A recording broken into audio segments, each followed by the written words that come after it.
Let the chaos reign.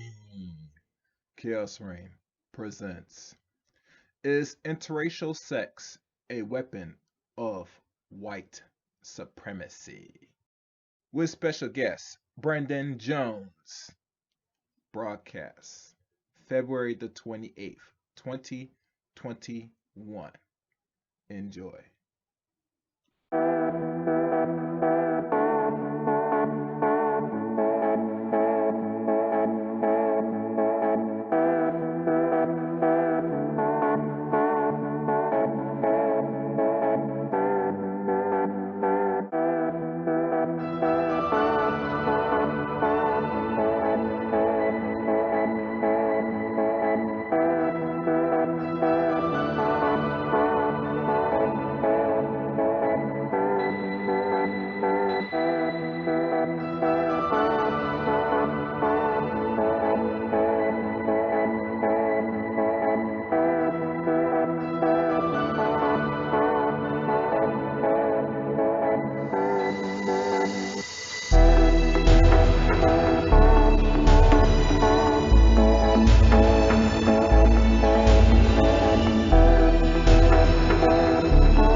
The views expressed on Talk Real Solutions, hosted by Tyrone Thompson at TalkRealSolutions.com, are the views of Tyrone Thompson and do not reflect the views of TalkRealSolutions.com, YouTube, or etc. The content here belongs to Talk Real Solutions and its many contributors. Views and opinions expressed by all contributors belong to them and not TalkRealSolutions.com or Tyrone Thompson, the host, or etc.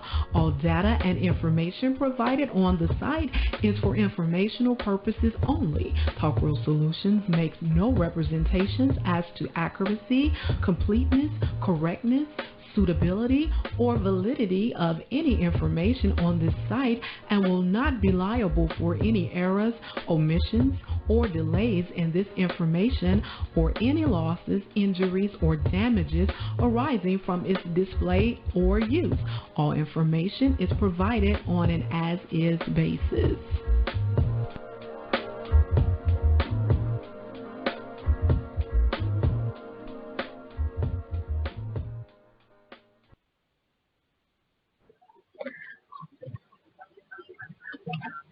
In a world where there's crime, corruption, violence, murder, rape, theft, and all forms of atrocities that plague the world in which we live in today.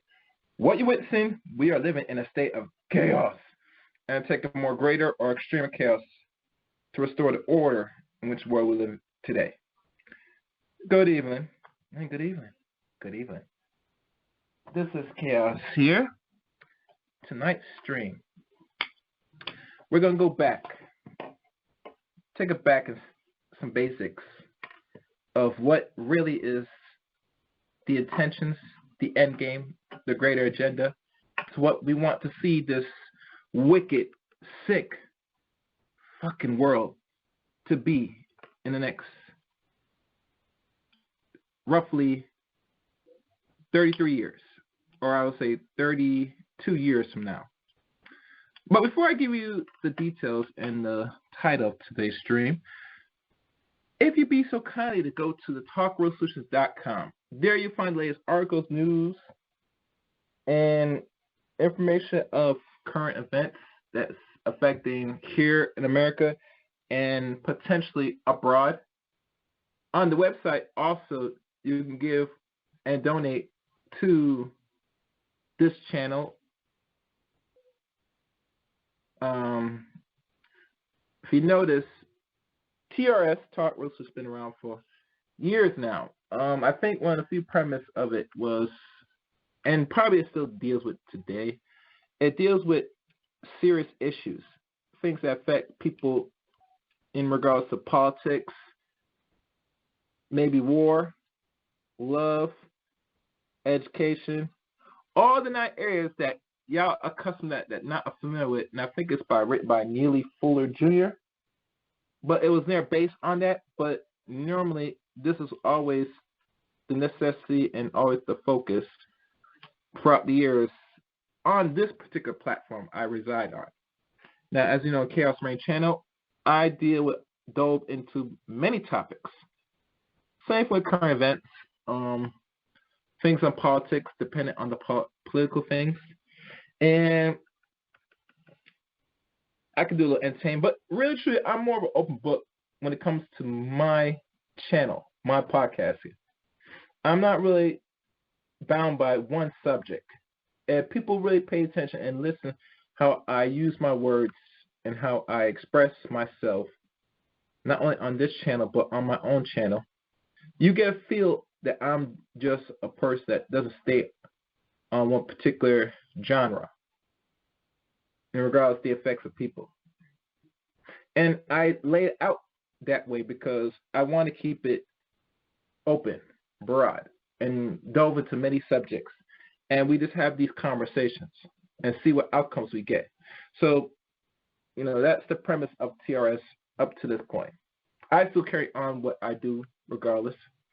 You can also find this channel streaming on Talk Real Solutions on Facebook. There's a like page on Facebook. Type in Talk Real Solutions. Join the like page. You might get invited to the secret chat room on Facebook. And also, we're now streaming it on YouTube. Same time, Talk Real Solutions. So, I think that's all the information. And now I'm looking for my other devices to give you the title of today's stream.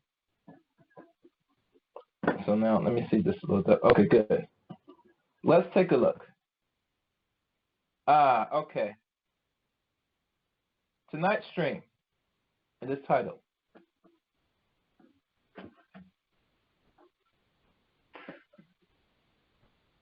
And let's see if I can get this on. So it loads up.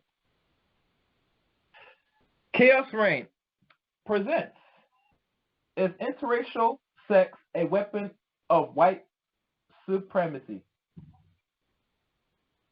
That is the discussion for tonight. Chaos8Reign. And with my special guest tonight, me and him are going to delve into the subject matter. So if you're there, Mr. Jacobs, press star 61.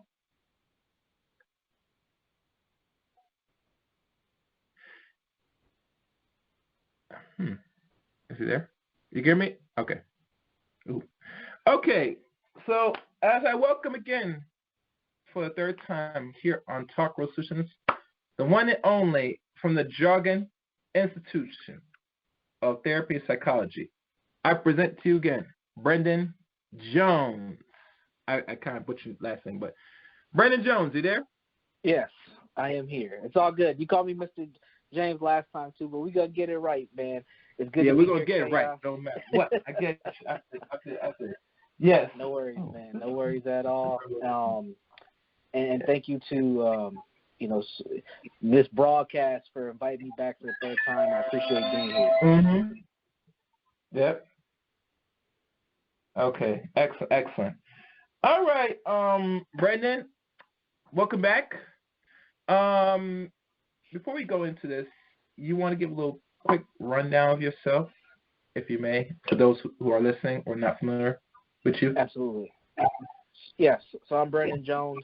I'm a psychotherapist, professor, and consultant based out of the Twin Cities of Minnesota. Most of my work has been dedicated to dealing with the trauma that Black people, also known as ADOS or Foundational Black Americans, but Black folks here in the United States who have slavery in our lineage, unfortunately, deal with our pain. And the trauma work that I deal with is around historical trauma, intergenerational trauma, and race-based trauma. And I don't want to say I'm a student, but I've been highly influenced by the person you mentioned earlier, Mr. Neely Fuller Jr., Dr. Francis Cress Welsing, and my biggest role model is Dr. Amos Wilson. So I like to build on the works that they've put out, they've created, and modernize them to our current times, and hopefully find ways for us to deal with one of our biggest problems, which is white supremacy, and what I think is our biggest problem, anti-Blackness. Mm-hmm. Indeed. So let's look at this and see if we could dissect this. Wait, hold on a second. This service is provided in high definition by freeconferencecall.hd.com. Please enter your access code. Let me stop that. Sorry. I was using the line. So, Brendan, now this is something that we did have a short discussion, not much in detail, but we did talk about interracialism, and you talked about on your own channel. And to those that's familiar, Brendan Jones has a YouTube channel, so that will be in the description of this stream podcast, and I might put in the chat room when I get a chance. You did delve into it on your own channel a little bit. I think I gave a little my say on it, but now when we really look into the real cobwebs of this, is it really in the 21st century now than ever? Is this really a form of a weapon of white supremacy now? And if it's so, what really is the real end game of promoting interracialism here in the West we call America? Absolutely. So the short answer to your question, and I'll probably say this several times throughout our conversation tonight, is yes, it is a weapon. But I think over the last, let's say 40, 45 years, the methodology of utilizing the weapon has shifted and changed.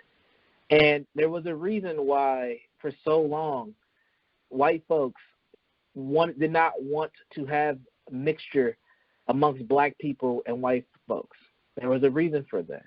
Dr. Francis Cress Welsing uncovered and shared, and some other folks have done so too, but I think her work, the ISIS paper, is probably one of the more pivotal ones that highlighted the genetic annihilation of white folks that is possible.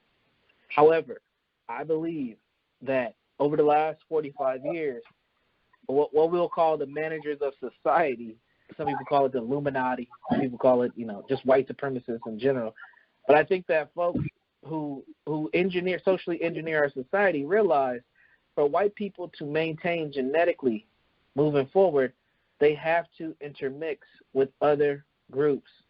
And the common term in these spaces, I know not on YouTube it's not a common term, but outside of YouTube, when we talk about anti-racism, diversity, equity, inclusion, all that good stuff, the common term used is BIPOC, which is Black, Indigenous, People of Color. Now, I don't necessarily consider myself a BIPOC person, I consider myself a black man first, just to differentiate, because there is a huge difference between us and other groups.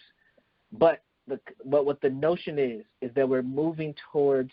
And this is my theory, and what I'm seeing is that we're moving towards more of a singular culture. And white folks have realized genetically they have to intermingle amongst other groups in order to survive genetically. Their birth rates are at all-time lows. Even with COVID, it's even bad. I've been seeing articles popping up, at least several articles popping up just over the last 2 months of January and February 2021, where COVID has stunted the birth rates of white folks even worse than they originally thought. So they need help. They've been knowing this for years too, but they can't do it with the current cultures we have. Every group that comes to the United States conforms and assimilates into white without any issue. The only group that struggles to do it is black people. And I think the reason, black Americans, and the reason for that, I believe, is due to the fact that the racist programming of white folks has not allowed for black Americans to assimilate the way that it needs to. So what I've been noticing is that there is a deliberate attempt to add mixture, to mix both black and whites. And the attempt is not, and this is the weaponized piece, the attempt is not to weaponize and to eradicate black people per se. The attempt is to uncondition white folks and their racism to be a lot more anti-black and anti-racist in order to mingle and mix with us. And you're seeing it happen over and over and over. Just look at the commercials. And I know we talk about the interracial relationships and commercials. We've been talking about this for years. But there's been a deliberate attempt over the last 6 months to really rev that up. In fact, President-elect Joseph Biden even mentioned it in one of his recent speeches, where he talked about paying attention to the mixture of cultures. Another notable piece of documentation that has talked about this is the book by Steve Stout called The Tanning of America, where he talks about how hip-hop has been utilized as one of the main facilitators of tools of culture, and that has led to this ad mixing. So we literally are starting to see a merger of what we knew as black culture, which has now become mainstream pop culture, mixing into what has been considered American culture, which is, pretty much just an offshoot of white racist capitalistic culture. And these things are starting to merge together to where we're at now. So is it a weapon? Yeah, it's a weapon because it's breaking down the black blocks. Our blackness is under attack, and it's being utilized for everybody's consumption. And it has been for at least 30 years, and we haven't really realized it. But in order for this to work, white folks have to reculture themselves, believe it or not. I don't know if they have it in them because they have a lot of sadistic nature as a part of who they are. But I think that if they can convince enough of them to add mixture with us, we will see a different United States. They've been talking about this, white is going to be the minority come 2050 for years now. And I think we have 3 decades. We have 3 decades left for that to become a reality. And what do we know about 3 decades? That's a whole generation. So the heat has been turned up on this aim to break us down, and it comes through things like gentrification. It comes through things like the media that's utilized. It comes through things like the music. It comes through things like seeing representation in politics and all these things where we just want they just want one type of people, and they want us to have one sort of culture that we're all following. So I'm going to pause there and let you get some questions in. All right. As I speak, tell me if you hear feedback. And this is clear because I'm now on the mic, so it should be getting good now. You're good now. Sound good? All right, good. Yep. Excellent. Very excellent. My thing is this, that when we look at generations, to create what we call a whole Caucasian or Caucasian person, it takes roughly 2 to eventually 3 generations. And we see this through South America. We see this during the end of enslavement. I mean, you look at certain famous entertainers, athletes. Yep. I think one was Ronda Rousey. She said she had a black grandparent back in the 1800s.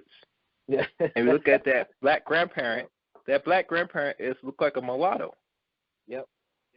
So really true when we look at lineage. And I see why she did that. She did that just to get some favors for people that are so-called black to say, well, I'm part, so if I act a certain way, it's justifiable because my grandparents one of them was black. Just like you hear some women say, I have a grandmother that was once or was black. That I don't fall and give too much praise to the one drop notion as a man. I know plenty of people that I've sometimes talked to on other channels, from Psycho to Renee, and I had extensive conversations with Renee for years now, because she used to do streams on T.R.S. too, and she has her own thoughts, opinions of racial amalgamation, or what we call interracialism, that way it produced the byproduct. And a lot of black people like them, a very small pie, feels that why these so-called people that are already mixed, that come from two different racial parents, don't accept their mixedness. And to me, the reason why they never accept it, because the so-called society, if you want to call them dominant, or the more majority of the society that is non-black, white in particular, are the ones that rule and control the environment. Right. Have the choice to select and pick who is one of us and who are one of you. Right. So those people that go in there, if they look more passing white, they might be able to slip through, and I mean literally slip through the cracks. Right. But if you look like you have a little bit more than 49 to 50% of the Negro gene on you, it's hard to slip through the cracks. Look at Tia Tamara. They check their lineage.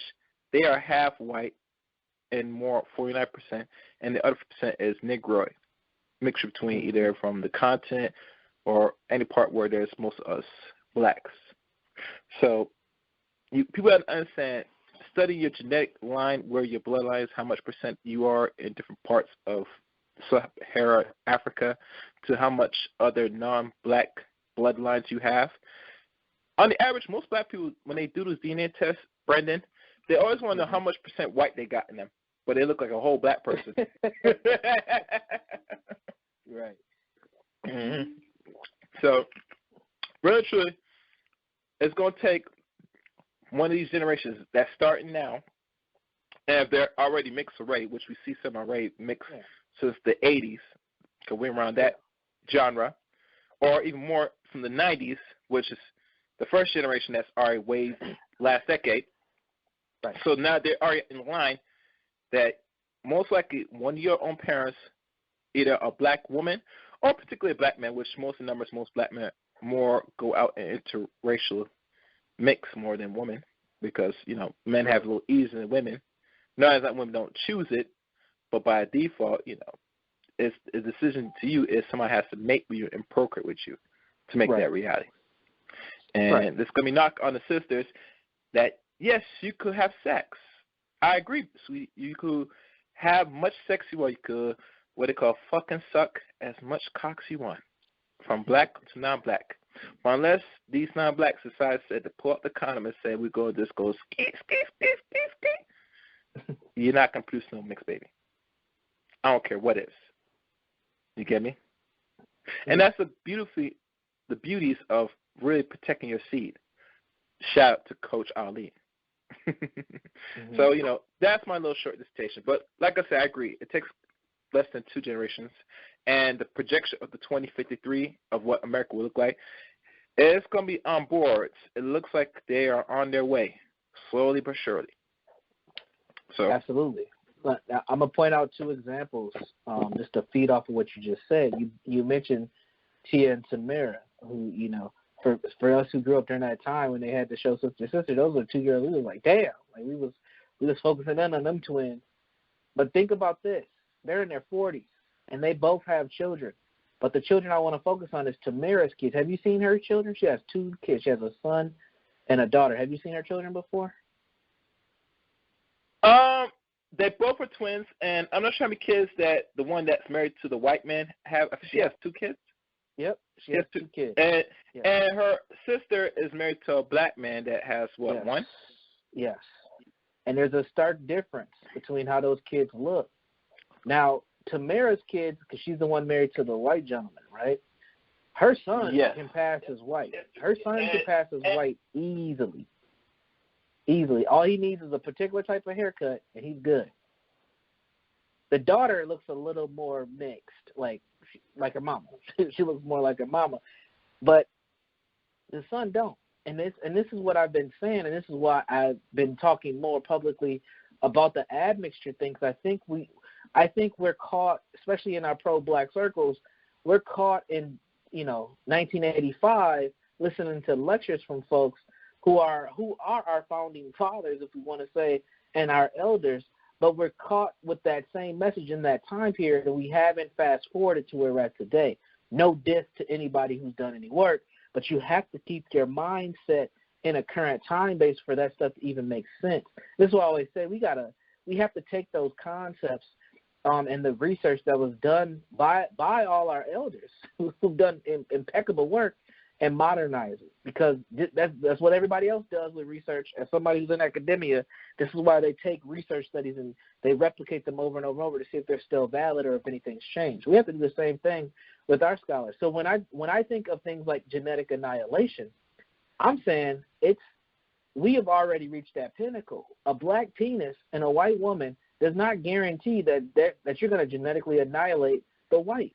I have too many examples of it not happening. Now, I brought up Tamara's children, and you can look at her children. You can Google Tamara Mowry's children, and you can see them. And her son, I mean, he's the oldest, and he could pass as a white person. Now, the next thing I want to bring up is NBA. We, as much as we act like we don't like sports, we love some sports. So let's talk about the NBA All-Stars, because the All-Star game's coming up, right? I'm going to look at the rosters right now. Let's start with the Eastern Conference. And I'm going to just point out some people who are these new hue that I keep talking about, the new blacks. Jason Tatum, the boy can ball, but he's a very, very light-skinned brother, right? He's got a white parent. Zach LaVine, jumping out the gym, 2-time slam dunk contest champion for my Timberwolves when he was here, right? Very light-skinned brother. Ben Simmons, very light-skinned. That's the Eastern Conference.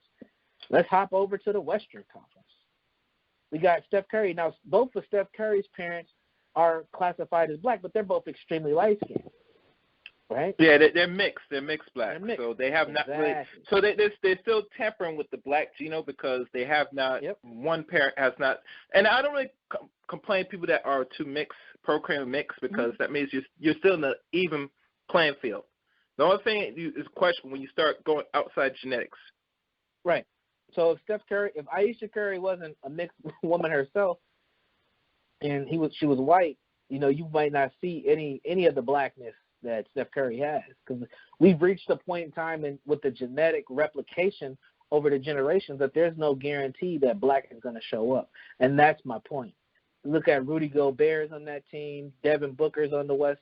He's on the Western All-Stars. There's so many players. Pat Mahomes just had a baby. Now, I don't know if the pictures have came out, but I guarantee you. No, the baby's white. I know. This is what I'm saying.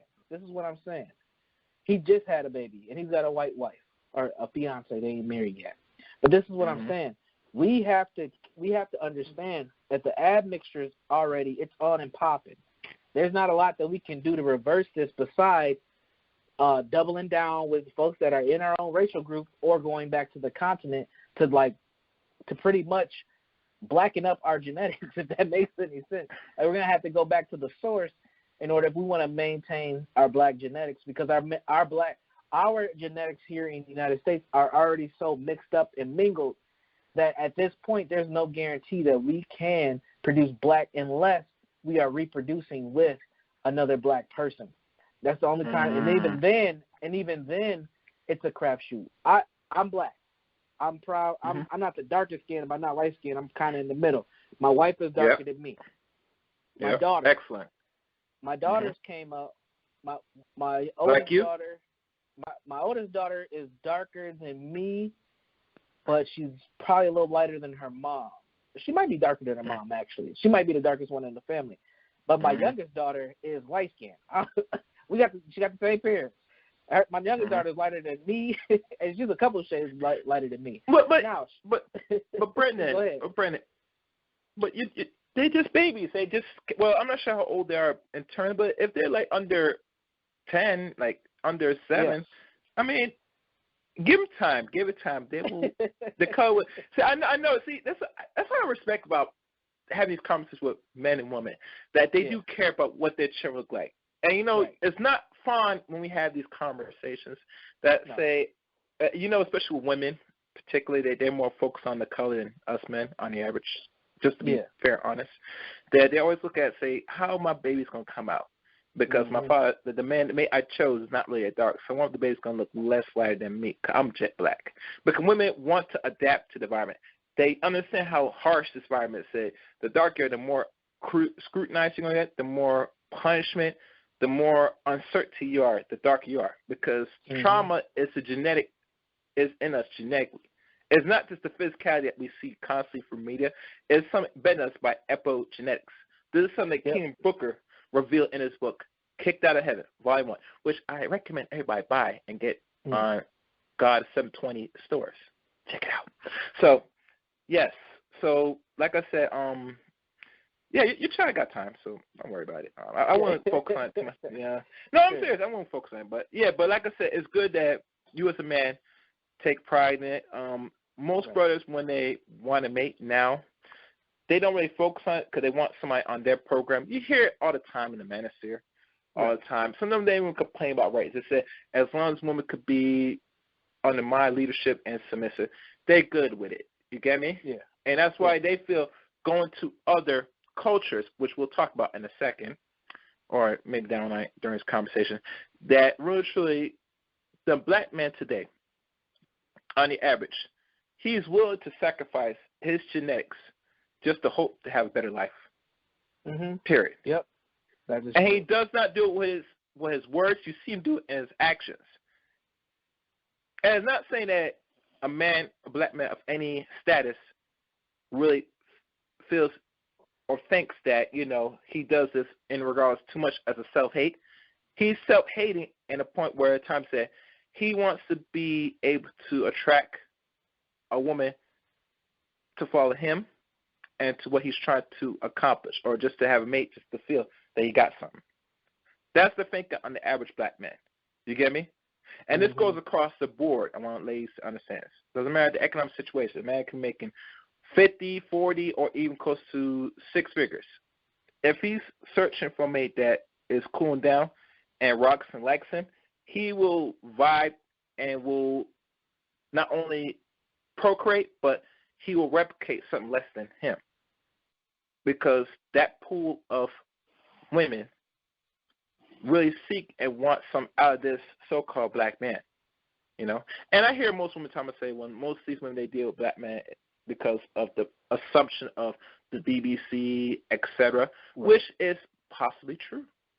But really, truly, if you hear the psychology of the average woman, what they look for in a man in looks: tall, dark, and handsome.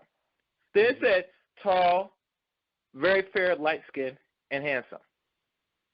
The ideal height, 6 feet, 6 something this, 6 that. And I'm not sure why women are so caught up in height, but that's another story. I think that's training. But like I said, they want something that's more have color in them. And women will replicate something that has that look, desire, and color.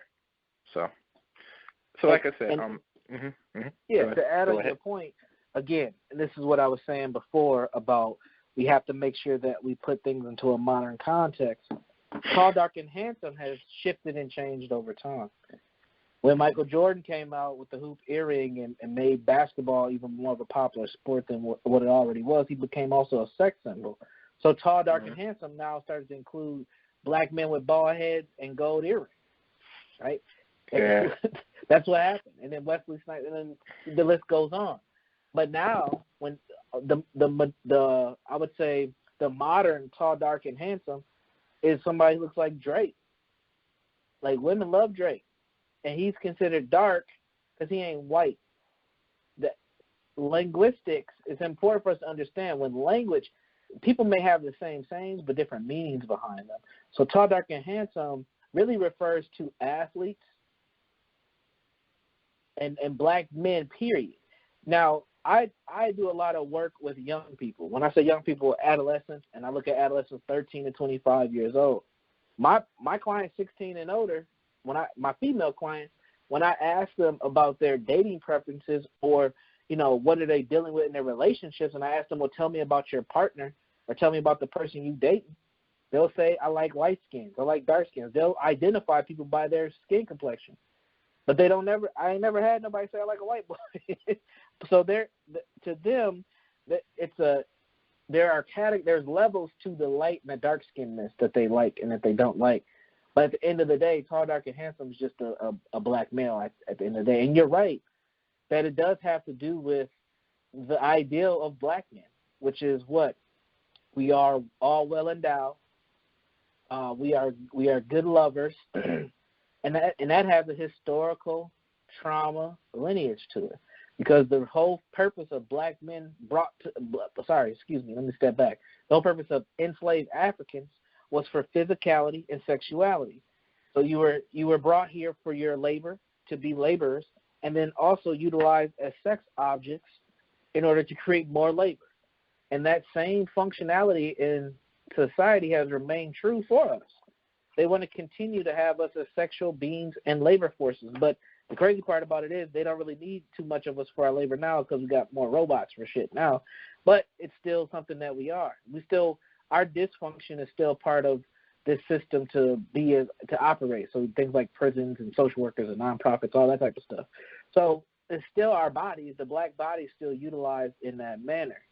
And that myth of having a experience with a black man for many women. It ain't just white women. I mean, it's all these women. Trust me. I went to a predominantly white university, and they all want the black man. Trust me. Like that myth is something that they all want to try and to experience. And I think one of the things that the internet has done is it's made porn more accessible. And I know that's something you talk about on your broadcast as well. So they are buying into the hype. Because they can log on to Pornhub and see it. I mean, literally, I'm scared to even put BBC in a Google search. I can get all types of stuff popping up.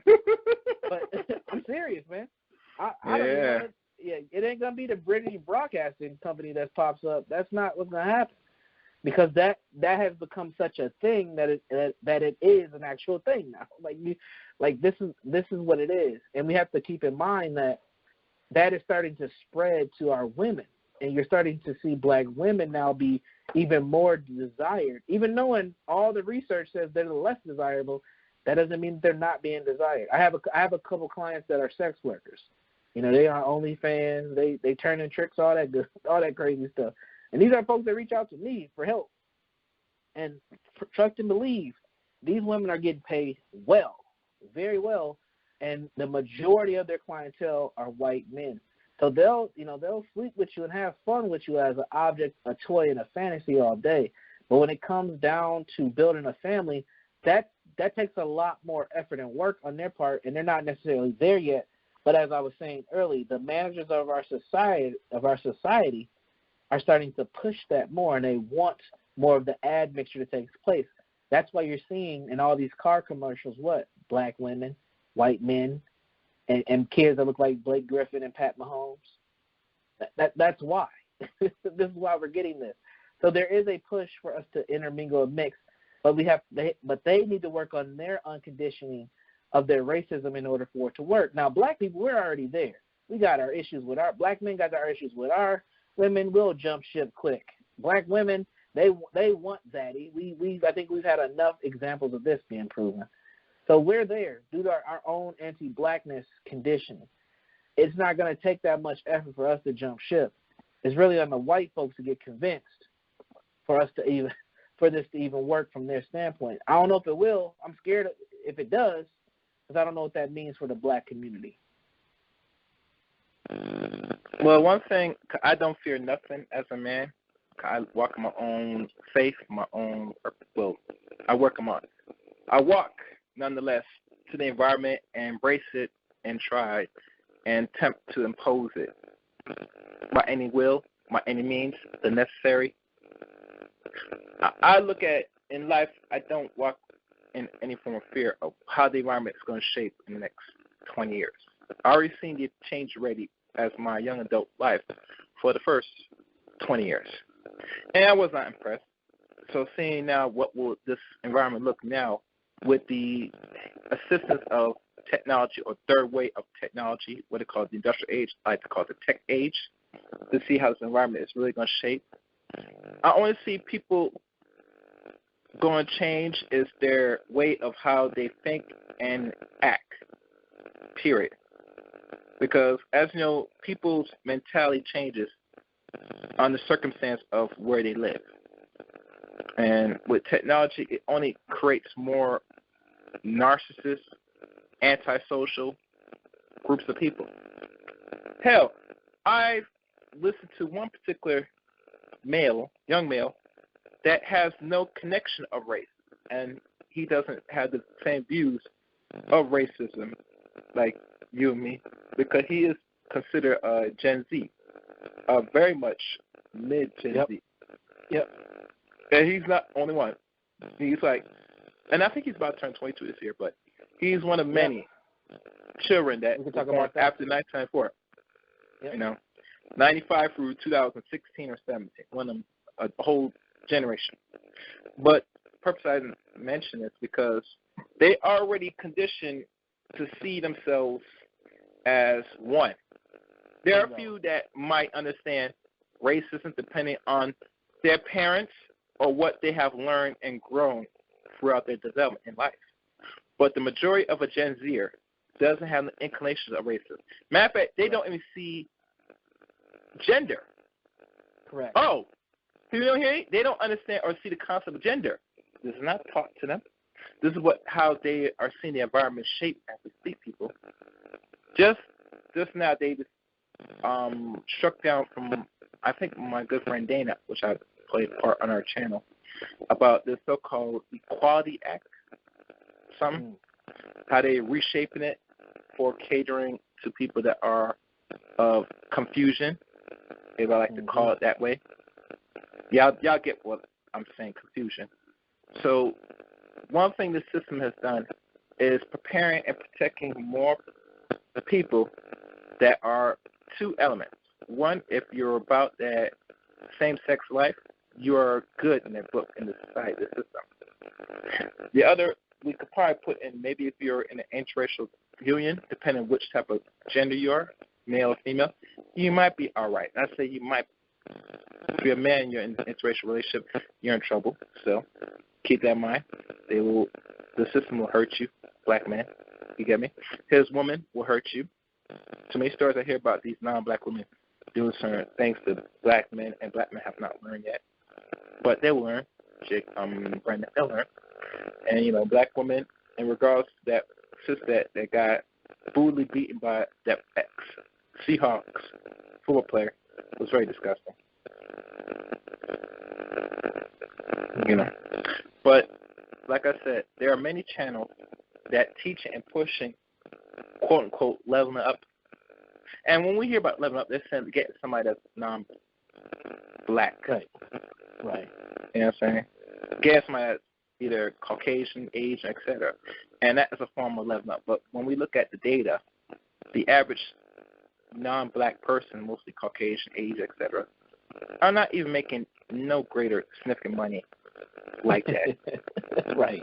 And I kind of thank black demographics or any data that shows it, because a lot of average sisters today feel that the average man in America is walking around that they're making $72K or more a year. And I'm sorry to say, bitch, you are sadly mistaken. Listen, if men were making money like that, ladies, you think the man going to spend this money on you, marry you, and know they got options?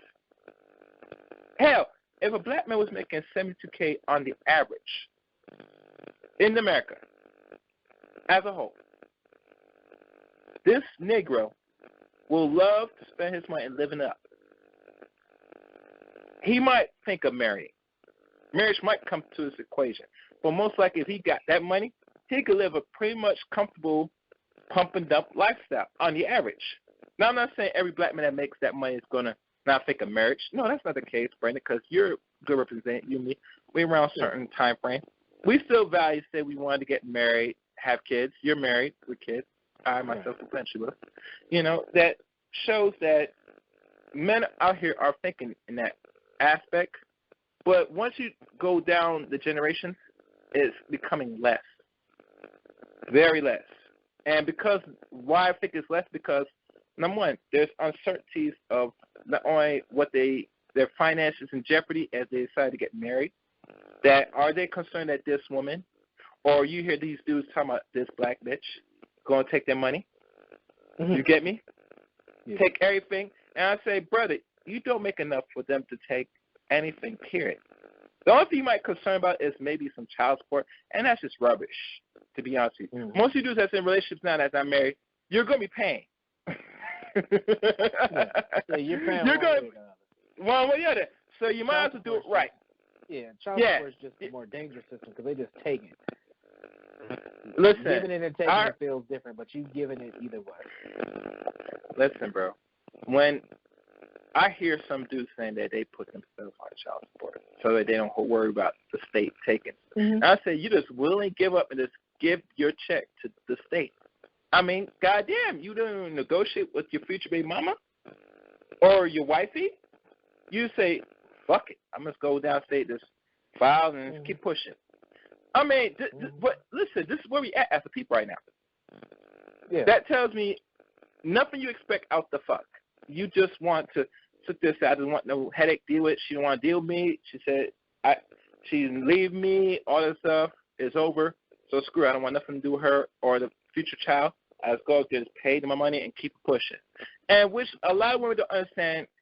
Most men, actually the average black man, just the average, are comfortable doing that. But most men nowadays are complaining about that. And some men, overall, if they do it or not, they just don't want nothing to do with you. For them to sit there just give you the money and don't want nothing to do with you or the kid, it's telling. You hear these dudes complain about how much money is or resource extracted from just by a child support loan. But for a man that says, F it, just take the money and keep it going, that shows your character. You get me? And I'm not saying most men don't want to be part of their children's lives. It's they don't want to deal with the nonsense, the drama. Even to the point where I hear, and I knock it out what the brother said, that sometimes you ladies use your children as a weapon against the man. And I don't blame you because the system gives you the luxury to do that. And mind you, child support was really not designed for that. It was really designed for derelict men that were married, leave their wife with children, and go start a new marriage and start over. That is a Eurocentric custom, ladies and gentlemen. Because black men on average, they don't have the luxury just to walk up and move while married and just sign papers and keep pushing. No, once he makes the decision that he decides to marry you, he's actually final.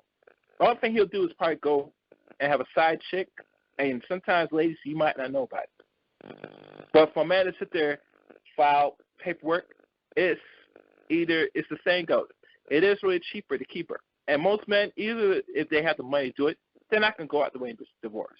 It takes a lot for a man to divorce, especially a black man. That's when I hear and have talks with other black men that really, when their marriage is over, I always got to ask, and I should ask the question constantly, that did you end it or she end it? Because we already know 80% of divorces are filed by women. So women are easy to walk away with something out of the bargain. Mm-hmm. Because no-fault divorce. Right. Well, if no-fault divorce was put into play in the 70s, you would not just get up and leave. But go ahead, Brandon. No, they just have more protection to leave the relationship, which makes marriage a more of a dangerous endeavor for men to even get involved with, which is why many men aren't doing it moving forward. So marriage is at risk more on the man's end than anything, which begs the question, is there even a purpose for marriage for men? Now, I got married because, one, this was before I took a red pill or anything like that, but two, I got married because I didn't have a marriage. I didn't grow up in a marriage, and I barely had a father. So my aim was to be a husband and a father that was there for my children. And I thought marriage was the way to do that. So that was the reason why I got married. Now I strategically got married. I married somebody who came from a married family, so that she had some kind of idea of what it should look like. And also I think I chose right too, because she came from a mother that was more quote unquote traditional and Southern. So she had a different type of approach to men and masculinity and what a father is supposed to be. Now, that's not everybody's case. And I think one of the things that ends up happening in the manosphere is we have so many guys who have been beat up by either the system through child support or have been dealing with some messed up women, which is easy to do, or they haven't had any women, really. They haven't had much experience at all, and they're hopping on to a movement to find identity. And finding that identity has caused them to continue this rift between black men and black women. But just like BGS, I know you're familiar with Black Gnostic Speaks. Just like yes, myself, I am. Just like he often says, the gender war is over. And I agree with that. I think that the number one predictor of behaviors is environments. And I think this space and environment that we have now is going to force our women to be cooperative, or they're going to suffer themselves. And black men, the best things we need to do is, quote unquote, level up, get our shit together, deal with our mental and emotional health so we can deal with the challenges, get our businesses tighter so we have more of a financial backing, and then get political and work better together. The women will follow suit at the end of the day. But we have allowed women to have so much authority over what happens in the community that we don't know anything different. That's why we got so many black men complaining online. Women are going to do what they're going to do. It's up to you to understand how to maintain and contain them to the best of your ability. Patrice O'Neal talked about that years ago. But we'd rather complain about it than get out here and work with it. And if you don't have the patience or the tolerance to deal with a black woman, then save yourself, black men, as they say in the manosphere, and do you. But also know, if you go elsewhere and you bring a woman back to this culture and she gets exposed to it, she's just gonna be just of a bigger headache as black women were. Because why? As we stated earlier, started this conversation out, black culture has been mainstream. Black women are being put on the forefront for this wave of feminism. And black women's culture is being more accepted by just female culture. Black women right now, if we keep it 100, they're running the dialogue, and they're running the narrative of feminism right now. So, really?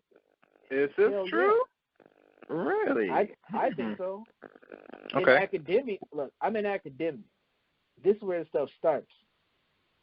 Black women's voices when it comes to feminism is very, very respected.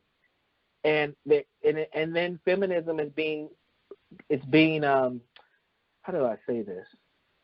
It's coming to a point where it's cool. And this is why you're starting to see more black women with these crazy, outrageous statements that the feminists have. And this is why you're seeing now this push to empower black people really be in the guise of empowering black women. So pay attention to the companies that are hiring all these diversity, equity, inclusion directors. Pay attention to, Black History Month, I see more black women achieving shit and getting promoted to stuff. I didn't know if it was Black Women's History Month or if it was Black History Month, period. Like, this is the move, is what I'm saying. And as more black women get into these positions of influence, that's going to be the aspiration. Look how people responded to Kamala Harris. Look how women, white, black, indigenous, no matter what, look how they responded to Kamala Harris. Now, we can say if Kamala's black or not. Right now, she's being positioned in front of us as a black person. So people ain't gonna, most of the society ain't gonna do that research and understand her lineage. They're just gonna see her as a black woman and accept that. So understanding that, that's a model for them. That's a model for who they can be. That's a model for what they can do. And it's in this narrative of a black person or a black woman. That means something. And this is what I keep saying.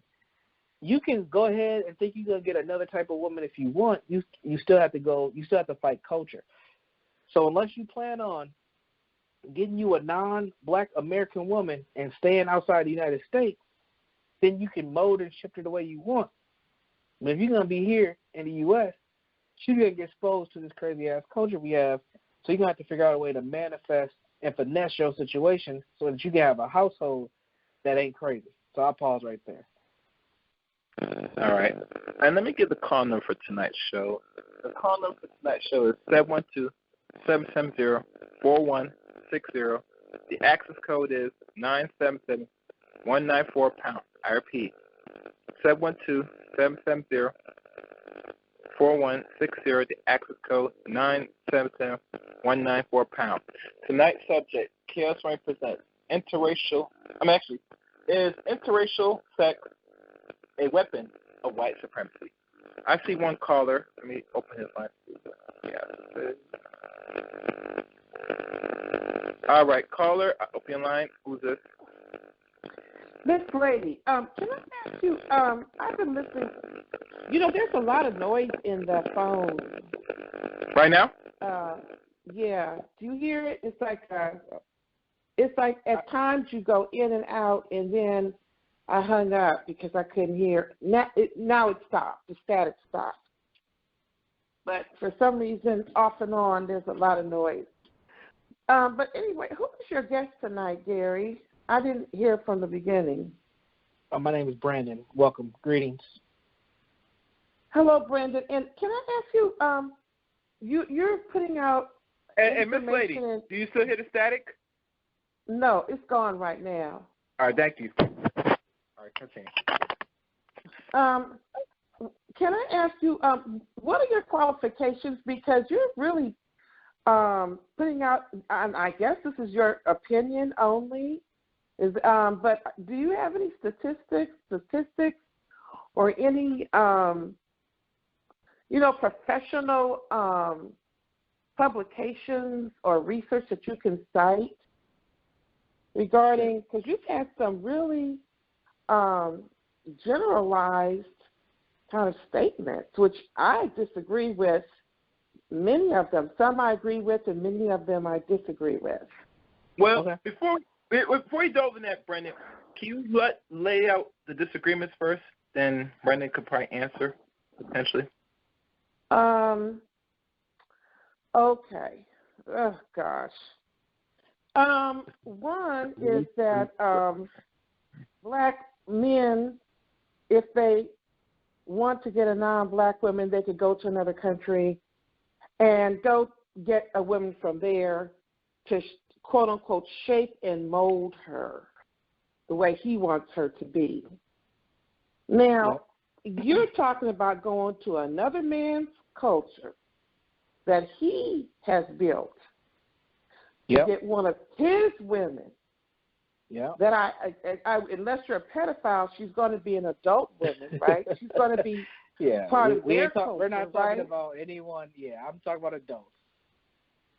But you think that, I mean, just the way you said it, you're going to go over to another man's culture that he has built.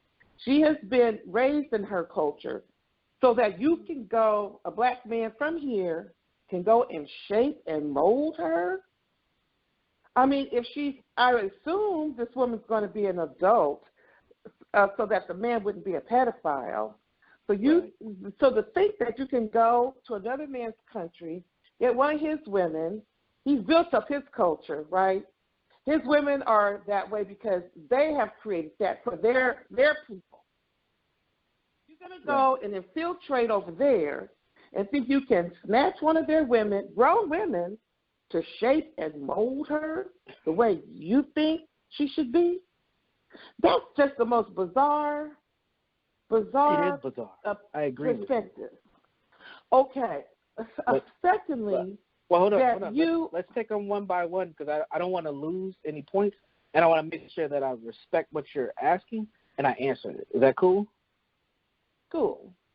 Okay, perfect. So don't forget your other points though. Just hold on to them. I'm made because. All right. Well, go ahead. Lay it out. I'll write it down. Go ahead. Okay. So, secondly, when you said that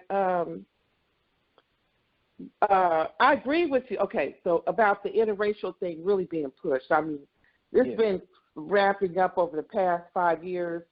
I've seen before you just see black men with white women or non-black women. Now you're seeing more and more black women with white men and don't have their biracial kids in the car.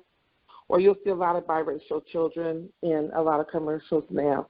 So that is being pushed. But you do know there is a divestment trend going on. And it's growing and growing where black women are divesting. They said they don't even want black men. They don't want to date them. They don't want to marry them. It's too problematic. And that movement is really growing. Yes, and I mean, from ages from teenage girls all the way up to 70-year-old women, they're like, they don't want. Okay, and do you know that even if, you talked about how black men have allowed women pretty much to take the leadership role. No, they didn't allow black women to do that. Black women, if they wanted to make something of themselves and have something for their children, they had to move forward. They weren't waiting on black men to allow them to do anything. Black men weren't in a position to give permission. And so black women knew, they went, there's a highest group of people that are in college, that are pursuing college degrees out of all groups of people, out of Asian men and women, white men and women, black women, because that is one way, hopefully, to make something of yourself in life, have a career, have more options available to you, and education has been historically for black people something that has been in the past highly valued. I don't know why black men don't value it as much, don't appear to value it as much as black women. I don't know. Maybe you can answer that.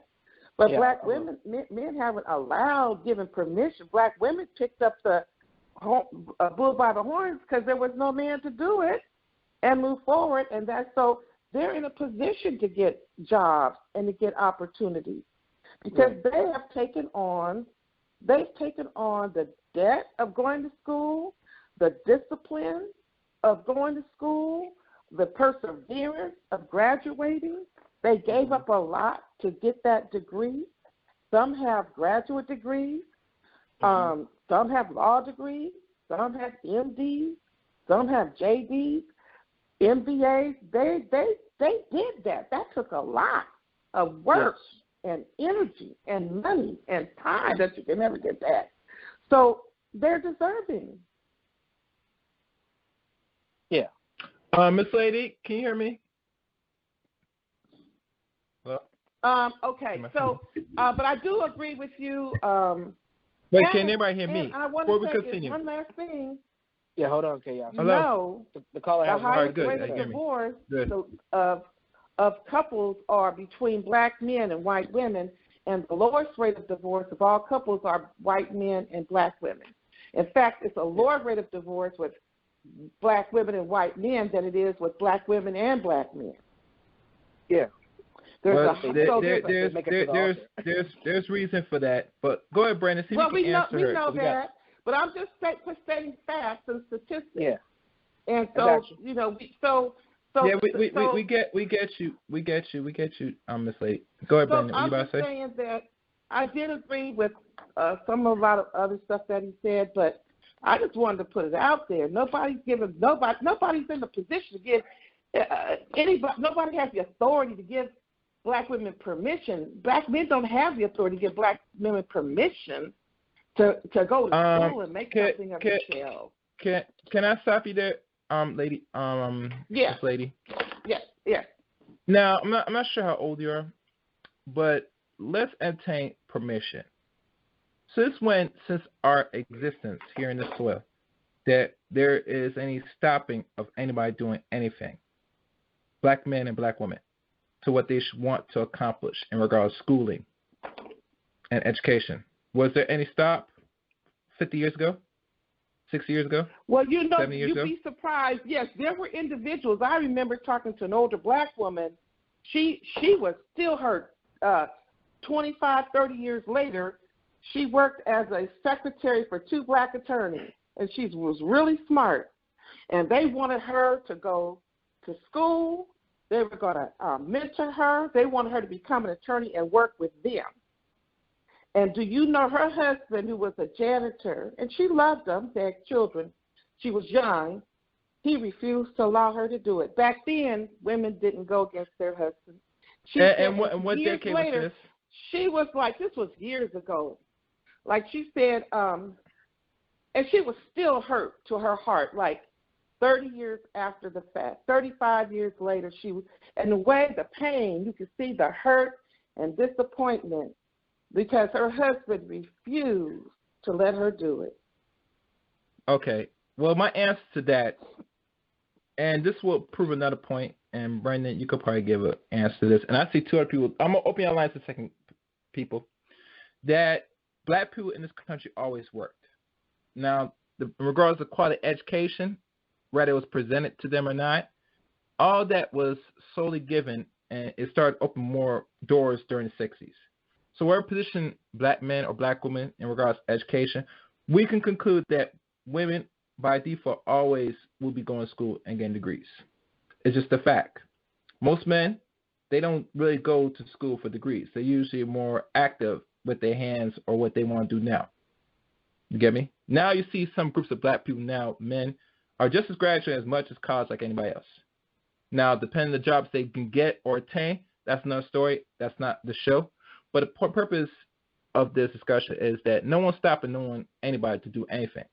If she felt that she could have gone for education and she needed to consult with her husband and her husband wasn't down with it and she decided to go ahead, then that's the decision she made.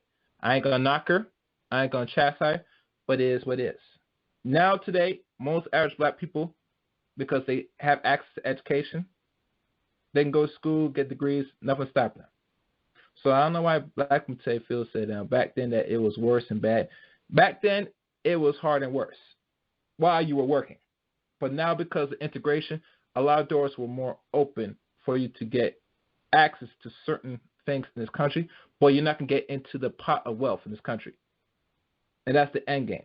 If you're not getting the wealth of the American social order, all that stuff you do, it's nice, but it will not catch you up like all other races, especially white people that holds roughly 98% of the wealth, maybe 97 now. So Brendan, what's your response Can to I this? just ask you one thing? No. I want Brendan to respond because we have people. I'm waiting. Go ahead, Brendan. Okay. It's about the young people. He mentioned something about the young people.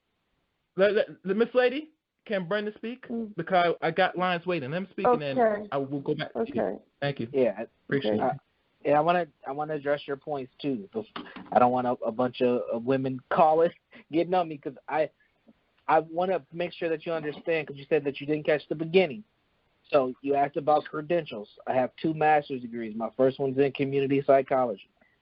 My second one's in psychotherapy with the emphasis on marriage and family therapy. I am a professor. I teach grad school and undergrad at 3 different universities at one time. So I do this work. I talk to people. I talk to couples all the time. So you asked about, statistics. What can I do to back up what I'm saying? Now, I'm gonna go point by point by the things you laid out, and I'll give you some references if you like. So the first thing you had asked me was taking women from other cultures, and I'm speaking on that, and Chaos understands this because there's a notion in this space where black men talk online, and what's called the manosphere, which is a space and place for men to get together and talk, that it's easier for men to go to other countries and get more cooperative women from different cultural groups than deal with black women, okay? That is a concept and idea. I don't agree with that. And I said, if that's what people plan to do, that if you plan to bring her back to the United States, you are going to have a world of hurt because she's going to get indoctrinated into this culture and you're going to run into the same issues from a different flavor of woman. Now, you're right. Going to another culture where another person has set that up, you're going to have to assimilate into that culture for that to work for you, which I don't believe most black men are willing to do. Now, being American, having the American dollar, if you can speak more than one language, those things are going to help you tremendously. But if you're just a brother going over there making $45,000 a year, good luck. That ain't gonna work. So that's the first thing. The second thing, you talked about, the interracial relationships wrapping up, and we used to see more black men with white women, and now we're starting to see more, black women with white men. And you're right, that has been amping up.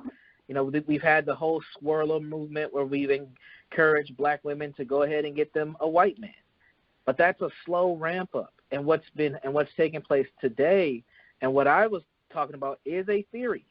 Now, I do have some references for you to check these things out based on the theory that I was laying out.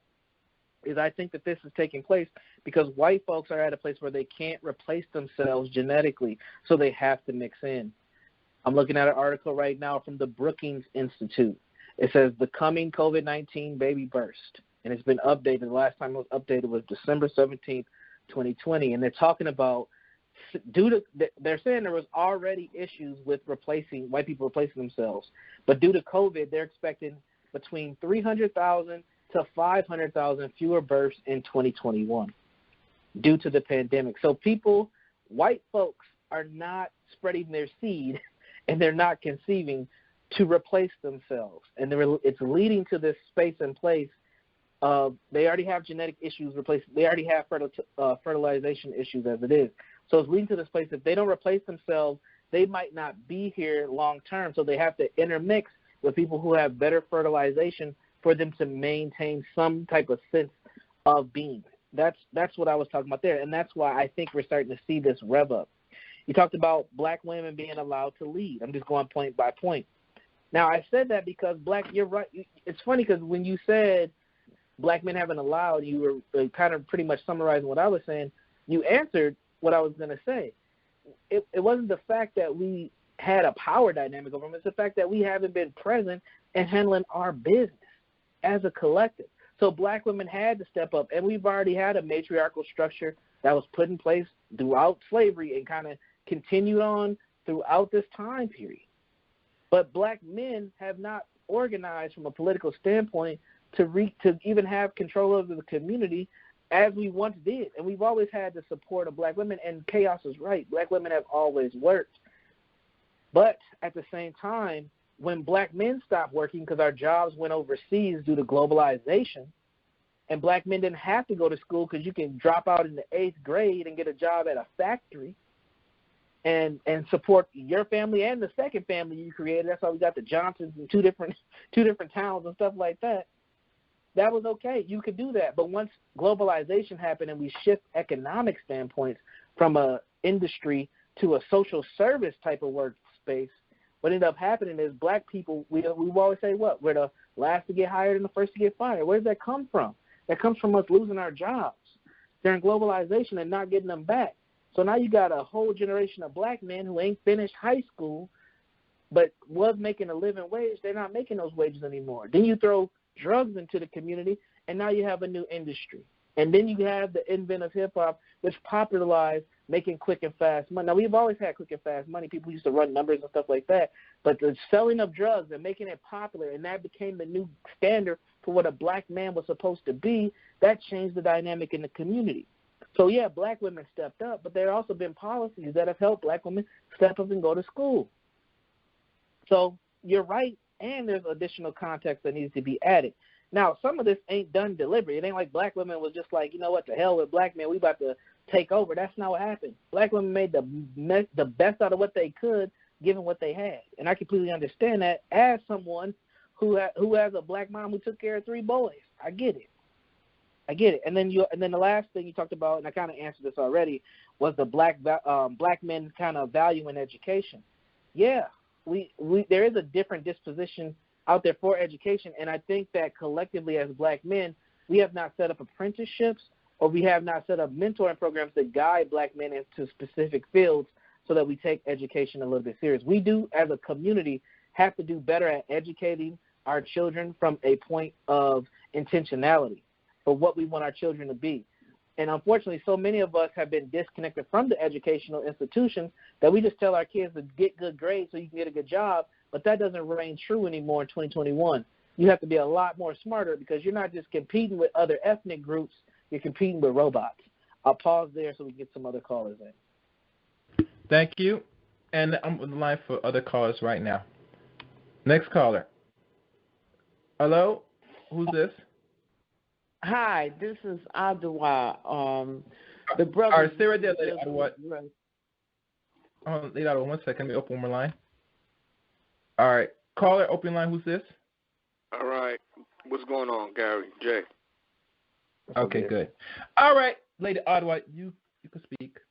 Go ahead. I was just going to say the young man, he really addressed what I wanted to say in terms of what has been going on in our community. Mm-hmm. Everything has been working against us maintaining our families. Right. And this swirling, all of that is to dismantle and continue to keep the black family in a downward flow, a downward motion. So I'm not in support of any of that. I think that the greatest men on the planet are black men. And I think that we really need to be conscious of what is happening. And I think that we're not. I think that we think these thoughts are our thoughts, are our own thoughts, or that it is, something that comes from you, but it's a program. And I think it's a little disheartening to hear black women speak of black men in a very negative way. I don't think that is helpful in us trying to solve some of the issues that we deal with in our community. And so that's it. That's all I have to say. Mm-hmm. All right, thank you for your comment. Can I respond? Yes, go ahead. Go ahead. It's not uncommon to have those responses when we have these conversations, because there were some things that and I don't want to make this an aim at the first caller. I respect her opinion and her perspective in this dialogue because we need to have that. But some of the things, how she summed up what I said, made it sound like I was attacking black women, and I wasn't. I was just laying out what is going on, what's happening. I'm married to a black woman. I have daughters. Trust me. I want them to be with functional black men, like no other. But at the same time, I cannot ignore what's happening. And I have a 7-year-old and a 5-year-old. By the time they get dating age in the next 10 years, I don't know what it's going to look like. The only options for them might be some high yellow or some white boys. Like that might be it, because we are in a space where we're not being intentional in developing our children for a purpose of maintaining their blackness. We just want them to be good kids and not to get killed by the police. And that's a problem. It is.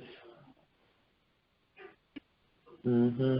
And one thing you mentioned, Brendan, and it goes back again. We want to produce excellent children, the best possible, to function and thrive in any environment they reside.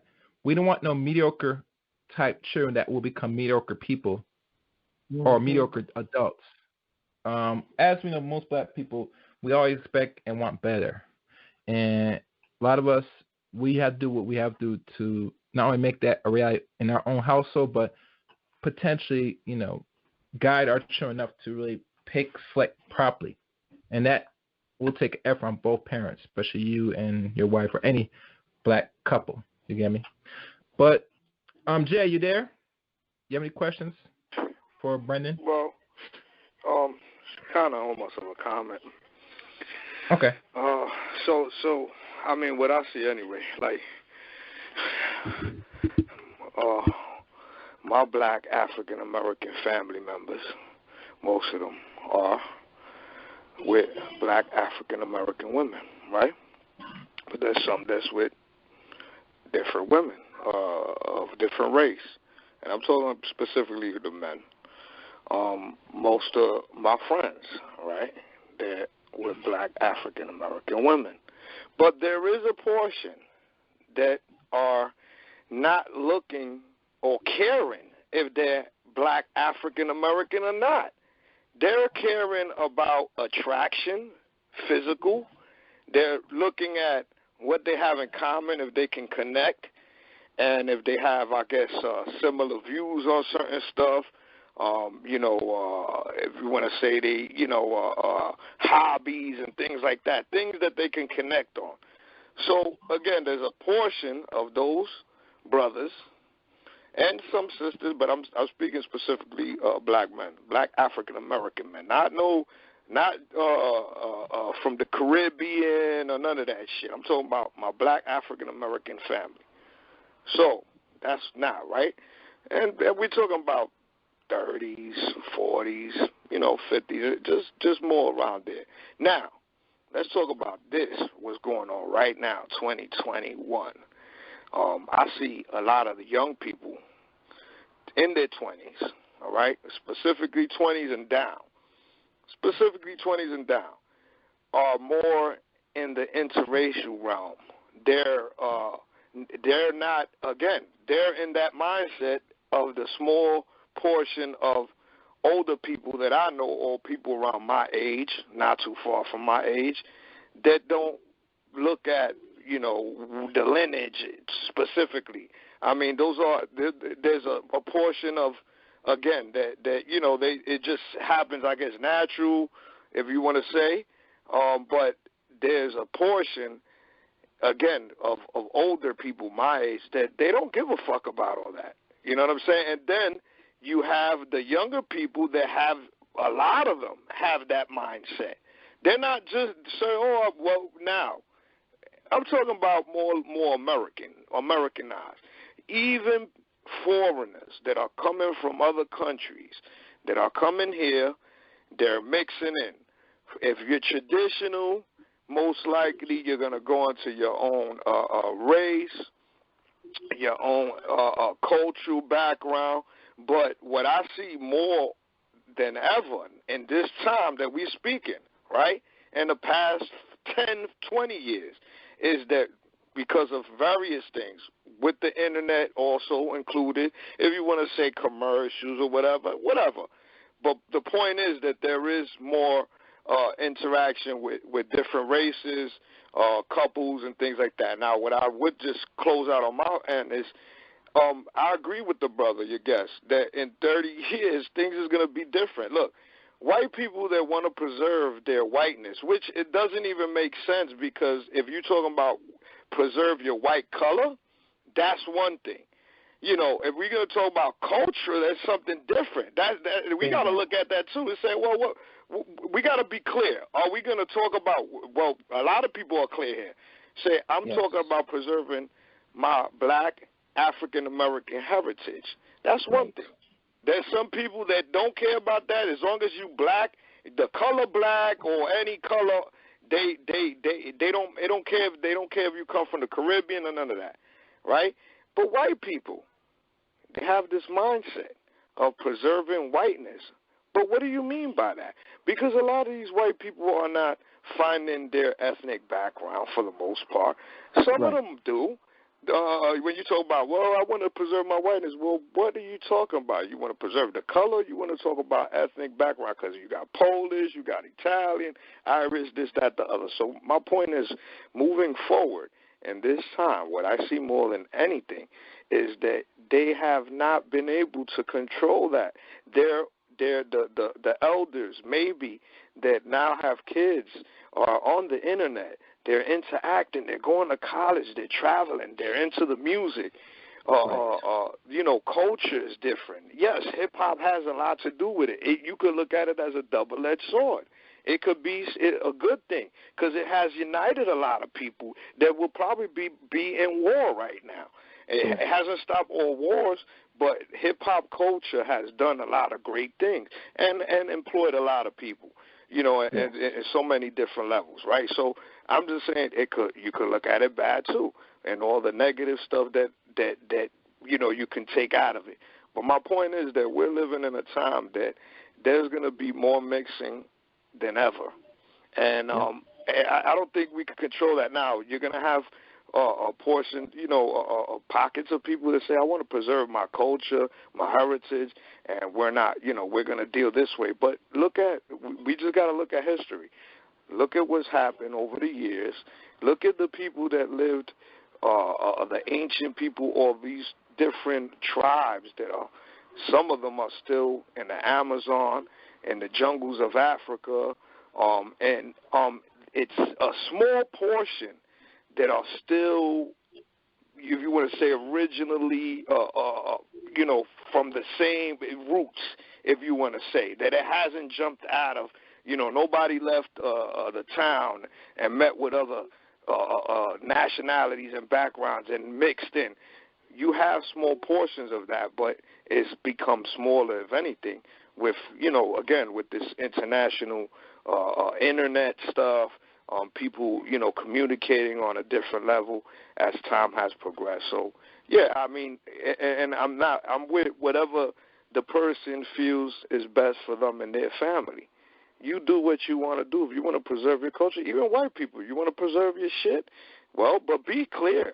Say, well, I want to preserve my Italian heritage because, you want to keep your background, and that's all good.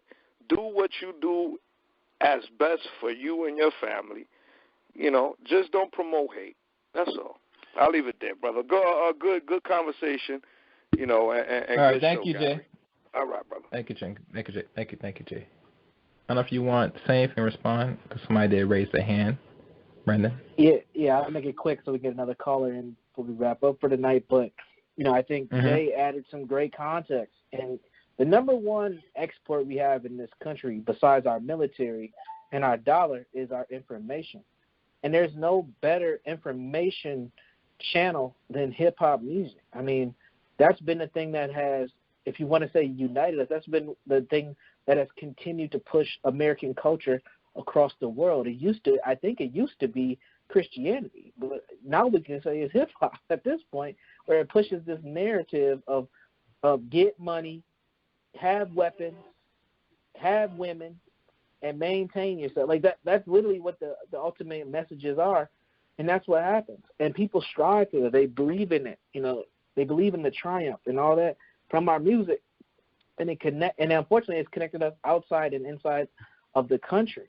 And what that has done is it led to more of an emergence into where we're at as far as sexual relationships with one another. Now, as it is this, it's detrimental to our culture. I'll be honest about that too. But it also is adding to a bigger cultural phenomenon, which is admixture, which we were talking about today. But we can get in another caller. All right.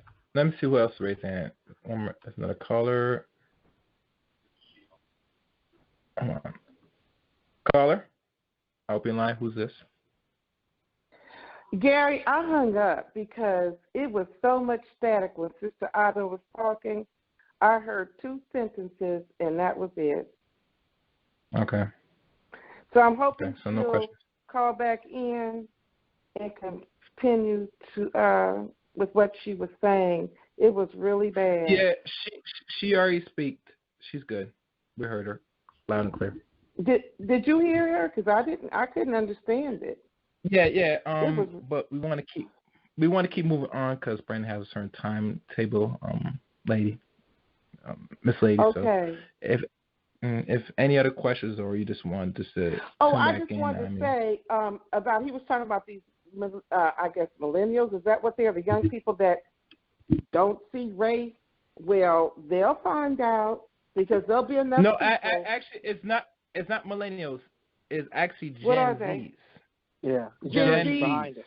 Okay, they can be in their delusional world all they want, but the guy's 22 years old. He mentioned he hasn't been out there pounding the pavement, trying to get a career going. So they'll find out that racism hasn't left. I mean, look at the insurrection that just happened. A lot of those people were professional people, and they could open up a door, they could close it on them. So they'll find out, unfortunately, that even though they don't think that it's important, other people do, and people that are in position of authority.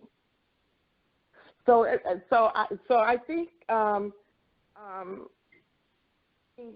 taught a disservice, to be honest, because when they hit those real roadblocks and those doors slam on them, they're going to be in for a rude awakening and some real emotional and probably mental health issues.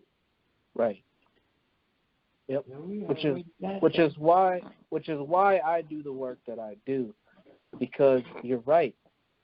These young people, you know what their version of racism is?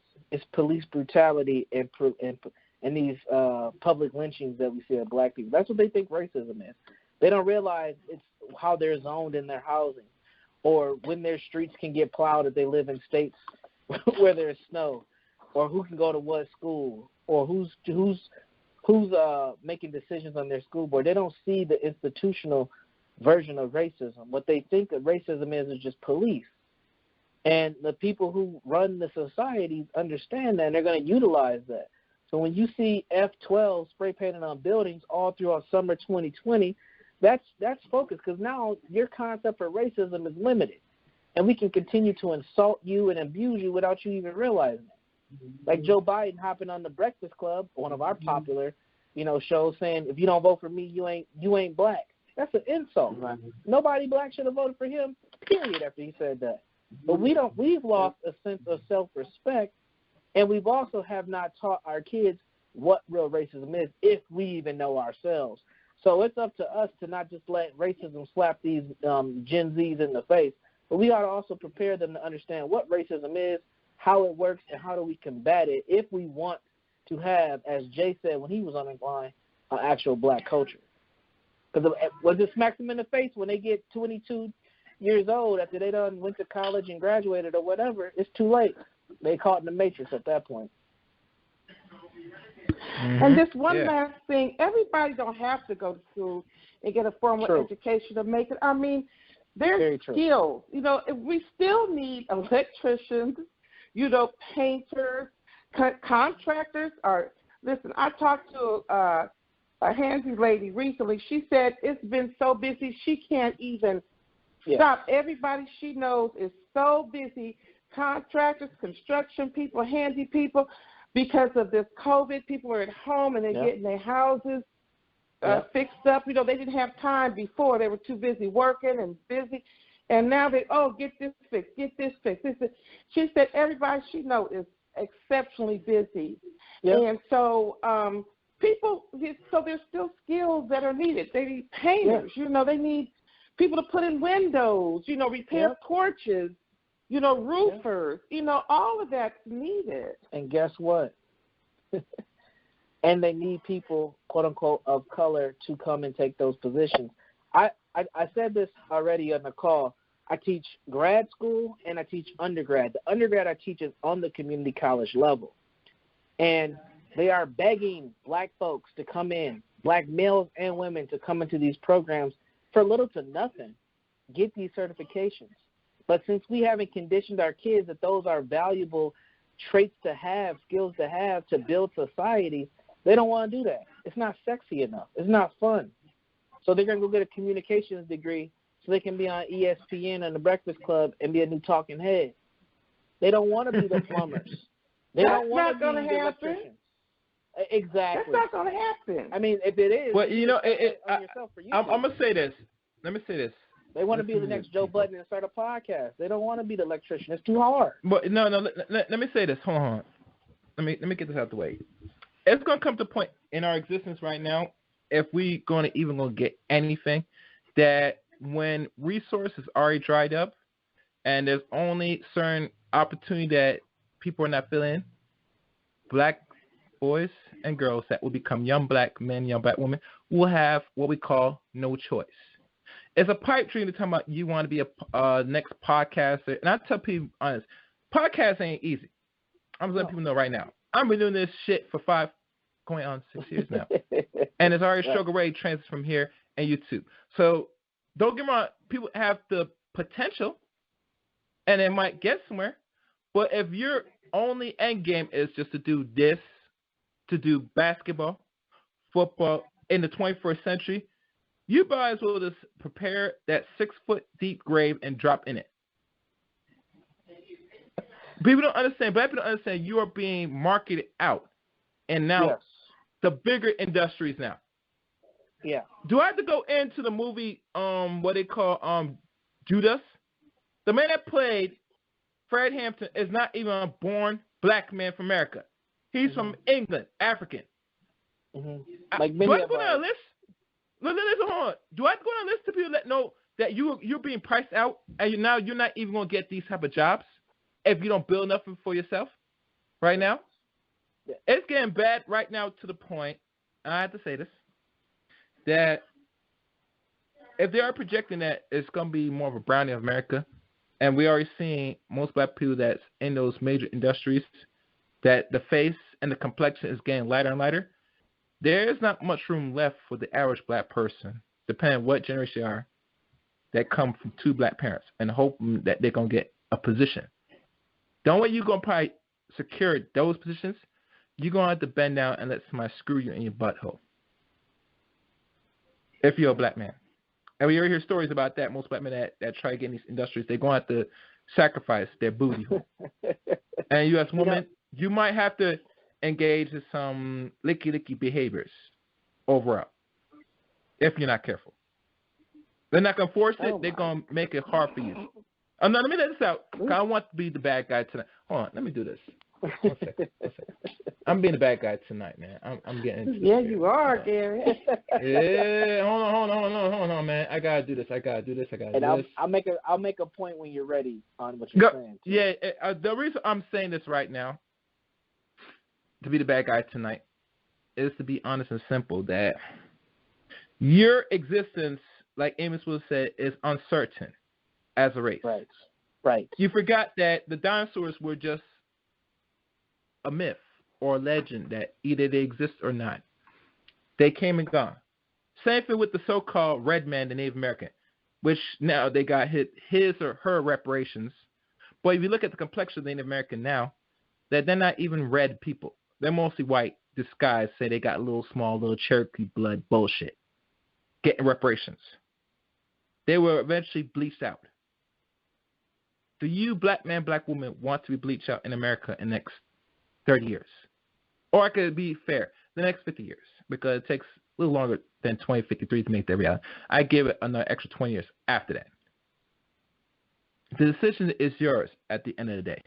But know this, if you think you're going to keep playing the same old playbook, the same script, that you're going to try to get into higher industries that are more popping as a young black man, young black woman, of under the age of 25 and think you're going to be good, and that's the end game without no backup plan, you're sadly living in a delusion. I would say you're probably the more delusion of all if you're thinking like that. Because they not only change the complexion of what black woman looks like with Kamala Harris or any other woman that might not be black, but now they change the face of how black men function and what is a black man. So be careful. Now go ahead. Yeah, the thing I wanted to add on to what you're saying is that not even with the bigger industries like entertainment are we getting dominated by other non-American black people. Even on a lower, I don't say a lower level, but even on a more normal societal level, we're getting dominated. Because other groups come here and they target industries. Just like back in the day, how the Irish targeted the police force and the firefighters, right? And the Italians targeted, various different levels of politics, and the Jews targeted merchants and shops and things like that. Other groups come here and target stuff too. I'm in Minnesota. We have a large Somali population. And the men came in, they targeted the transportation businesses. So your cabs, your private limo services, all that, to the point where they used to just drive taxis. Now they have their own companies, and they're beating out things. And then they're doing Ubers and Lyfts like everybody else too, but they have their own businesses, and they're going to build those businesses into political positions as well. And if you look in your city, if you're in a city listening to this, look at the other ethnic groups and the industries they target collectively. Why don't black people do that? Why don't we target the plumbing industry and just say, you know what, by 2030, we want to make sure that we have 40,000 black people plumbers. Like we have to be intentional with how we want to use education as a weapon for the betterment of our community. We should be targeting lawyers because we get kicked over upside the head when it comes to law all day. We should be doing doctors like the Indians do and engineers like the Indians that come here from India. But we also should be targeting those things that are necessary for society to function.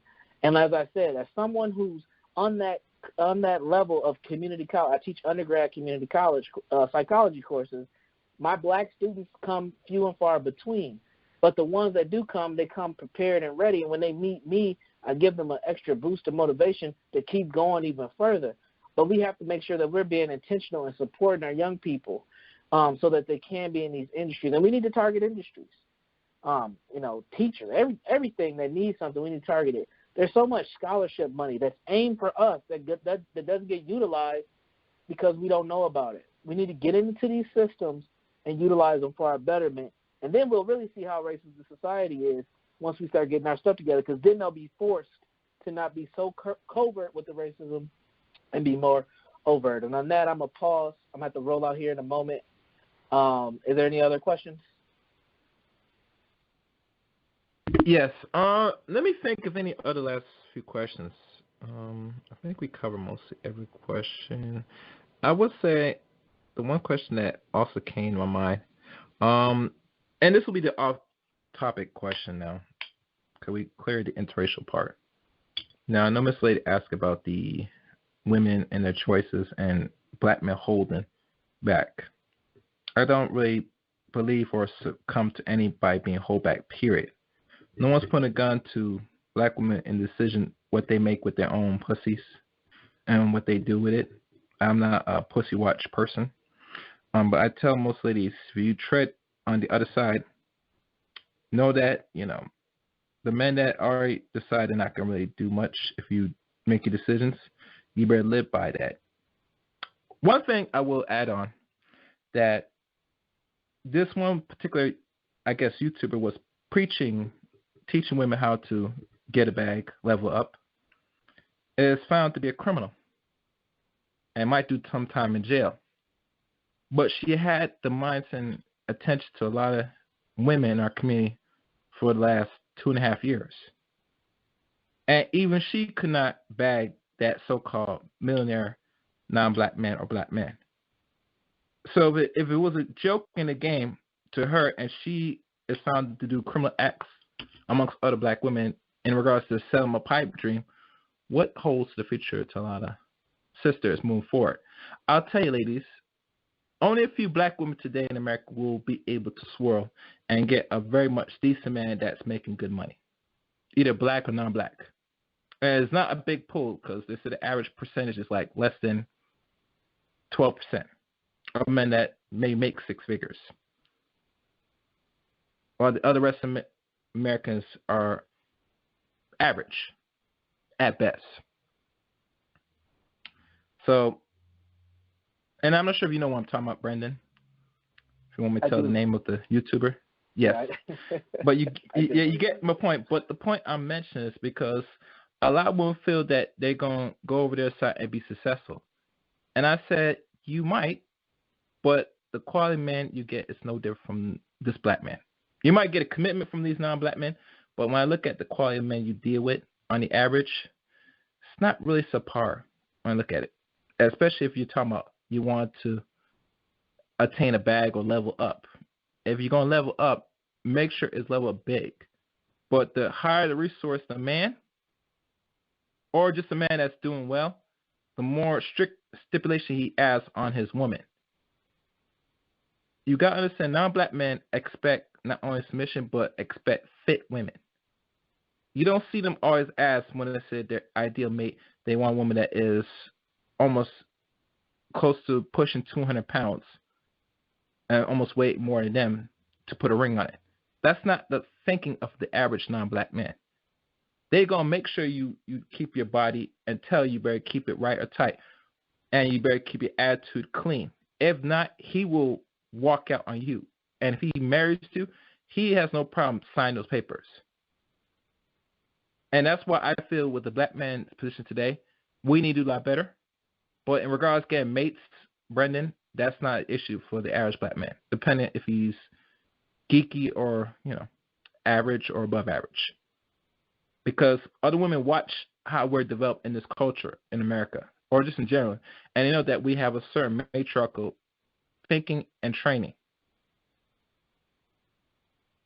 So the only thing that was a rant, but the question is, that how you see us move forward. Do you see any decent hope moving forward to us as men and women moving forward in the next 10, 20 years in this 21st century? That's my question. I think the decent hope, as you termed it, is in the form of we are still forced to be around each other. What I mean by that is, as far as the community and location, we are in close proximity to each other. So one of the main functions of dating is proximity. So when we're still forced to be around each other, we're still going to be, cohabitating and being in relationship and sexual relationships with each other. But the more we have things like gentrification and the more we have things like blended neighborhoods and schools, the less you're going to start to see black male and black female relationships. So I have hope that we can maintain, but we're not being intentional with our family and community development. Many of us aren't even planning to have families. It's just accidents that happen. And marriage, yes, it can be a beautiful thing, but marriage is on a decline across the board if you break it down by ethnicity. And you can check the census data on that. Marriage is on a steep decline, and it has been for years. So at this point, we can encourage younger black people to get married, but we really need to encourage them to be intentional on building families with partners and maintaining those families together. And if we want them to have black partners, then we need to encourage that. They need to see healthy black relationships. So that's the hope that I see. And as I stated, I have daughters. It's in my intention to make sure that what they see between me and their mother, and their mother's black, because I know people who get married to a white woman, no, their mom's black. They need to see a healthy, functional relationship between the two of us, and in hopes that inspires them to find a black man that is, either similar to their dad or, healthy at the end of the day. They might want somebody completely different than their dad, but at least that they find a black man that is going to be there and establish something solid with them. And that should be an aspirational goal for all of us with children, or all of us who care about the black future, because without it, it's going to be gone. And I think that there's so many forces against us, and we're not focused on family and community development, that it might be too late. I think we have a small window. You said 20 years. I think we got maybe a 10 to 15-year window. But after that... Well, I would say they said the 10 America is 2053, so that's roughly 32 years from now, if my math is right. But like I said, most windows are going to be either still visible or completely shut. Like I said, each generation is different in regards to how they view a mate selection. And like I said, boys are already dating out already. It's only the young girls got to be the last. And slowly sure they go on a date out. But how many are going to date out successfully in this environment? Not that well. You get me? Because regardless how we look at ourselves in the numbers, still every race of people still wants to cohabitate with their own. Is the reason why we don't cohabitate with our own race of people, from the boys' side especially, is because we don't see the value and respect of blackness. You get me? When we look at ourselves in the mirror, we always look at, do we see ourselves as positive, beautiful image, and certain things to see as worthy of good, when we look at ourselves as something disgusting, dirty, or the epitome of what we call evil. That's the one thing every black person should ask themselves, because there is good and evil, people. It does exist. But are you trying to view yourselves as that good or that epitome of the evil that other people are working hard to snipe you off? You get me? Because every non-black person, when they see that black man, is always to look at the battle between good and evil. They always look at that I'm good, I'm white is right, I'm pure and stuff. You're bad, you're evil. That's how you have to think about it in regards to racism. A lot of Gen Zs will not understand this because a lot of them have not been groomed and understand the environment on how the world really works. I don't care if they're 25 or 21 years old. You as a young person, you still have a long way to go to understand how the world really functions and your role in this world. So, like I said, good books to read will help dissect and re-engineer your thinking and perception of this world. I can't tell you the books right now because that'll be a longer, lengthy show. And like I said, the first author to start off in your journey is Amos Wilson, Francis Chris Wilson. And the last one you could probably dabble is Neil Fuller Jr. because he is the only elder right now that's still alive that wrote and talked about racism. Allegedly. And he's pushing 90. Yeah. So, yeah. So that's all I'm going to say. And I think that's pretty much it, Brandon. I'm not sure if you want to have any closing remarks for the people that's listening tonight. Yeah, I encourage the conversation. I think that's how we learn. That's how we grow and build, even if we have differing opinions. So don't let that discourage you from connecting with me. You can connect with me via Twitter, Facebook, and Instagram at by Brandon Jones. That's BYBRANDONJONES. So any one of those 3 platforms, you can connect with me. Also, you can check out other content that I have on my YouTube channel, which is my first and last name, Brandon Jones, at Jegna Institute, and it's JEGNA. So if you type in Brandon Jones Jegna, you'll find me. So I look forward to connecting with you all. Again, this is a theory. There is some data to support the theory, and if you would like to connect with me on that, go ahead and follow me on one of those social media channels and shoot me a message, and I will continue to build with you. And I hope that you all are well during these times. There's a lot of craziness going on, whether it's racism or COVID-19. So be healthy, be safe, and be constructive. And like I tell everybody, this will be in the description on my channel, Chaos8Reign channel. So if you're not subscribed to the channel, you're missing out. Thank you, Brandon Jones. We're going to do this again soon. We cover so many topics. I'm losing track now because we covered 3 different shows with you as my guest. So to push the envelope, I'll probably have to jot down for the next time I bring up here, because I think last year was pretty good on some of the subjects we talked about. So it'd be always good to break the ice more about mental illness, racism. Now, I probably will focus more on the mental illness side of things because, you are a therapist, so that'd be the good thing to have you back on, because God knows we need therapy as this community. We're not going to escape it. We need it. And most times Black people want to escape it and say it's not needed. Stop lying to yourself. You need help. And one of the final battles of any warfare is in your mind. So please get a clean bill of health in your mind, and everything else will follow suit.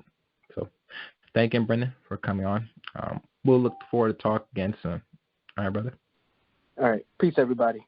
Yeah. Peace. Oh, and people, catch him out. He sometimes goes stream live on Mondays on the average. So subscribe to his channel. Okay. I'd like to thank everybody for listening to tonight's stream. This is good. This is really good. I'm looking forward going on for the rest of the next month of shows, possibly. And this probably wraps up 2021 Black History Month, the shortest month of the year. But I feel in my mind, world history, global history, Black people play a part in it.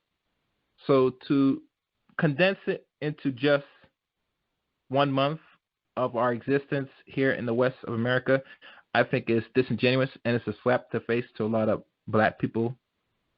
I think we need to expand our thinking, understand that when we look at ourselves as a race of people, Black people, we have to think globally, that we play a role throughout the global spectrum that affect the hearts and minds of other race of people for them to enjoy their consumption of this world. And without Black people, there will not be no existence, period.